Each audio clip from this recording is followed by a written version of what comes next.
Claro, por causa da pecuária extensiva e da agricultura que se desenvolve na região. Então, devido ao boi, o gado andando com a sua pata, acaba erodindo e fazendo aflorescer o chamado arenito na região. Assim como também nós temos a região da Caatinga brasileira, que se desenvolve por todos os estados nordestinos, além do norte de Minas Gerais. Se desenvolve por regiões planálticas, como o Planalto do Parnaíba e da Borborema, e também sobre regiões de depressão, como a região da Depressão Sertaneja e a do São Francisco. Aqui, basicamente, eu tenho a presença de formações de morros mais pontiagudos, conhecidos como inselbergs, morros de fatos mais pontiagudos, com a presença do chamado intemperismo físico, tá? E aí esses morros com forte erosão eólica, eles não são morros convexos, como dos mares de morros, mas eles são morros de fato com a presença de morro mais pontiagudo nessa região, justamente da Caatinga, onde eu tenho polígono das secas, do clima semiárido, abrangendo o norte de Minas Gerais, além da presença de rios intermitentes nessa região, tanto da bacia afluente do rio São Francisco, quanto afluente do rio Parnaíba, que se desenvolve sobre essa região do polígono das secas. A gente vai conversar mais quando a gente falar sobre a região nordestina. E uma forte concentração de terras, latifúndios, já se desenvolve sobre essa Caatinga. Existe até uma frase muito conhecida dizendo que o problema da Caatinga não é a seca, mas é a cerca, porque as águas disponíveis estão em áreas de concentração latifundiária, onde são utilizadas tanto para fruticultura irrigada, quanto também para a pecuária extensiva. Também é muito comum extrativismo vegetal nessa região, como a retirada de piaçava, juazeiro, entre outras árvores, de fato que se desenvolvem na região da Caatinga. Ou seja, apesar da Caatinga ser esse local da seca, hoje já se desenvolve uma agroindústria muito forte nessa região. Claro, além disso daí, dessa agroindústria, tirando grande parte de todas essas vegetações, e são vegetações de baixa capacidade de regeneração, porque o solo ele é raso, ele é pedregoso e o clima é pouco chuvoso, acontece o processo de desertificação, que é justamente a retirada da vegetação, o empobrecimento de uma vegetação de baixa capacidade de regeneração. Se eu tirar um trecho do cerrado e eu voltar daqui a 100 anos, desmatei um trecho e volto daqui a 100 anos, aos poucos a floresta vai tomar aquele espaço. Já na Caatinga não. Se eu tirar um trecho da Caatinga e voltar depois de 1000 anos, aquele trecho ainda vai estar desmatado, porque eu tenho uma baixíssima capacidade de regeneração. Aqui, de fato, mais de 50% estão desmatadas nessa região.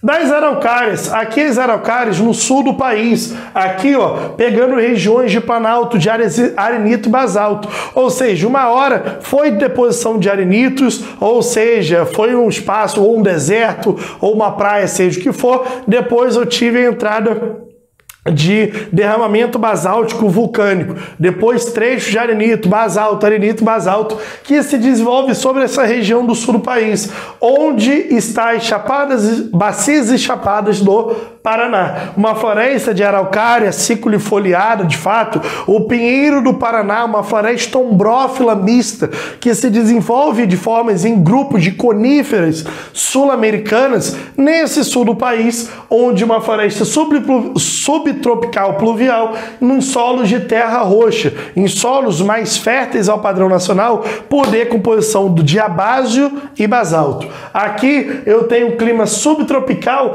com forte processos de devastação, mas ainda não formam um hotspot. Aqui, de fato, eu tenho uma intensa devastação a partir de meados do século XX, onde eu tive uma forte devastação a partir das madeiras para móveis, as indústrias moveleiras, além da agricultura e outras formas também de economia que devastaram toda essa região, restando apenas 2% dela hoje. E, de fato, as regiões de mares de morros, onde ocupa todo o litoral brasileiro, com ocupações de trechos de planaltos e serras do Atlântico brasileiro, justamente se desenvolve o clima tropical litorâneo úmido, tropical úmido, de fato, com chuvas mais intensas no Nordeste durante o inverno e chuvas um pouco mais concentradas no verão no Sudeste. Aqui, uma mata atlântica perennifolia, que suas folhas não caem, de plantas epífitas, aquelas plantas, como eu falei, sobrevivem umas sobre as outras, e latifoliada, com a presença de morros arredondados. Então a feição dos mares de morros são morros arredondados, morros convexos, mamelonares, que se desenvolvem em meias laranjas, justamente nessa região, onde, devido à intensa exploração madeireira, intensa criação de eixos ferroviários, rodoviários também, e expansão urbana, geram deslizamentos desses morros. Essa ocupação que acontece desde o século XVI. Esses morros com a presença de deslizamentos e essa vegetação que hoje resta menos de 7%, de fato gera o nosso segundo hotspot. O primeiro, Cerrado. O segundo, os mares de morros, onde eu tenho uma grande biodiversidade, a maior biodiversidade por quilômetro quadrado, se desenvolve nas áreas de mares de morros, com uma forte iminência de extinção aqui nesse trecho. Então, quando eu falo de domínios morfoclimáticos, eu falo desses 6, além das suas áreas transicionais, como eu já coloquei para vocês. Espero que vocês tenham curtido. Cara, aliás, eu nem falei no começo da aula. Se você quer tirar o print dessa aula aqui, quer ver justamente esse quadro, acesse o link aqui, ó, na descrição para que você veja totalmente esse quadro livre para você. Curtiram? Gostaram? Não acabamos a aula, ainda temos exercícios, então toca o primeiro exercício. O mapa a seguir compreende a região norte, parte da região centro-oeste e trechos do meio norte nordestino. Esse é o amplo espaço geográfico que vem recebendo a atenção redobrada dos pesquisadores nas áreas de geografia econômica e geografia física aplicada no Brasil. É correto afirmar que as áreas indicadas pela cor mais escuras correspondem, a grosso modo, ao alternativa A, áreas de mineração intensiva de nióbio, B, espaços que foi submetidos a desmatamento. Galera, esse trecho que está sendo mostrado é justamente esse arco da devastação. Áreas submetidas justamente à retirada de árvores e depois à retirada de toda a vegetação, o processo de desmatamento. Então, alternativa correta, a alternativa B de bola. Tranquilo? Vamos para a próxima questão. Joga aí. Leia o trecho. A essa totalidade pertencem os biomas, ou seja, o conjunto de plantas e animais adaptados à sobrevivência, dentre a qual cada qual dentro de uma zona geográfica resultante de uma classificação geral das comunidades de plantas e animais existentes da Terra.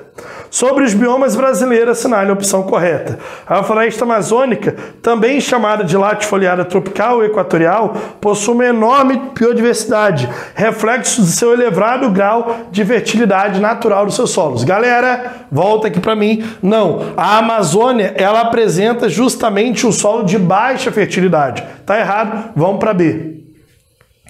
A mata dos pinhais ou araucárias cobre várias regiões da planície do região sul e trechos da região sudeste, onde se encontra um clima muito úmido de solo de terra roxa e pequena ação antrópica, que favoreceu sua preservação.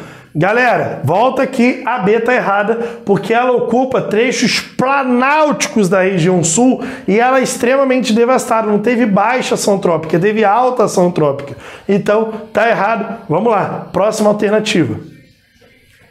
A Mata Atlântica, conhecida como a floresta latifoliada tropical, hoje bastante degradada, formava uma floresta de várias florestas, ou seja, o que dela sobrou percebe uma diversidade de associações vegetais que variam segundo o relevo, altitude, solos e a latitude. Galera, corretíssimo. De fato, o domínio dos mares de morros da Mata Atlântica, ela é bastante degradada, apresentando diversos estratos florestais, uma floresta bastante heterogênea. Tranquilo? Alternativa C, a alternativa correta. Próxima questão. Considere as afirmativas sobre os impactos ambientais em 3 grandes domínios morfoclimáticos brasileiros. Primeira afirmativa. Possui uma formação vegetal muito densa e grande biodiversidade. Possui maior número de espécies ameaçadas do Brasil devido, dentre outros, à exploração madeireira, às monoculturas de exportação e expansão urbana. Devido ao intenso processo de desmatamento das suas encostas, são intensos processos erosivos e frequentes deslizamentos de terra nesse domínio morfoclimático. Galera, deslizamentos de terra com a presença de desmatamento, eixos de monocultura de exportação desde o século XVI, a expansão urbana, eu estou falando do domínio dos mares de morros. Vamos lá, as outras afirmativas. Nas bordas desse domínio, caracterizado pelo relevo de planícies, depressões e baixos planaltos, localiza-se a maior parte do arco do desmatamento, uma área cujas atividades econômicas ligadas à extração de madeireira e à abertura de novas áreas para agricultura e pecuária vem acarretando intenso processo de queimadas, desflorestamento e intensificação de processos erosivos. Galera, trechos onde eu pego justamente planícies, depressões e baixos planaltos, ocupando as áreas justamente do domínio amazônico, é o domínio amazônico de fato colocado. Vamos ver a terceira. Desse domínio tem sofrido o maior dos impactos ambientais no contexto brasileiro, com a expansão da monocultura canavieira e da soja. Embora tenha sido declarado como um dos principais hotspots brasileiros, 57% da sua área original já estão desmatados. E se o ritmo de desmatamento da sua vegetação não diminuir, até 2030 essa formação poderá ter desaparecido. Galera, quando eu falo de hotspot, mais de 57% já desmatado devido ao processo de correção do solo, eu falo do cerrado, então alternativa correta. Volta à questão, alternativa C de casa. Volta para mim, última questão, dá uma olhada aí. Observe o mapa a seguir que mostra a distribuição de domínios morfoclimáticos brasileiros e considere a afirmativa abaixo. No domínio A, encontramos a maior parte do arco do desmatamento, onde a vegetação vai perdendo espaço para atividades agrícolas, causando significativos prejuízos à biodiversidade. Tá correto. Vamos lá, alternativa 2. O domínio B, que é o domínio da Caatinga, caracteriza-se por solos pobres em matéria orgânica e pedregosos. Porém, o projeto de irrigação tem viabilizado a produção de frutas, como a uva de exportação nessa área. Tá correto. Vamos para 3. O domínio C, que é o cerrado, e o domínio F, que é a campanha gaúcha, são considerados hotspot. Não, galera. Considerado hotspots é o cerrado e os mares de morros apenas. Tranquilo? Então a 3 está errado. Volto para a questão. A 4, o domínio B, que é da Caatinga, e o E, que é das araucárias, são caracterizados por vegetações herbáceas. Galera, não. Das araucárias é uma vegetação florestal. De fato, o sul do país eu tenho características herbáceas e na Caatinga também. Eu tenho desenvolvimento de vegetações herbáceas e arbustivas. Mas das araucárias é um regime florestal. Uma floresta ombrófila mista. Tranquilo? Então tá errada a 4. Volto com a questão. O domínio D, dos mares de morros, apresenta tropical úmido, clima tropical úmido, de relevos de morros arredondados, revelando intenso trabalho erosivo em estrutura cristalina. Então, a alternativa correta é a alternativa B, 1, 2 e 5. Galera, volta aqui para mim, tranquilo? A aula foi braba? Espero que vocês tenham curtido e aproveitado, tenham visto todo esse quadro aqui, porque de fato é uma aula braba. Vai recomendando para todos, não se deixe de inscrever no canal e também ativar o sininho, já dá o like no vídeo e vai compartilhando. Tendo alguma dúvida, manda aqui nos comentários que eu vou tentar responder essas dúvidas a vocês. Tranquilo, galera? Beijos e abraços e até mais. Valeu, galera. Tchau, tchau.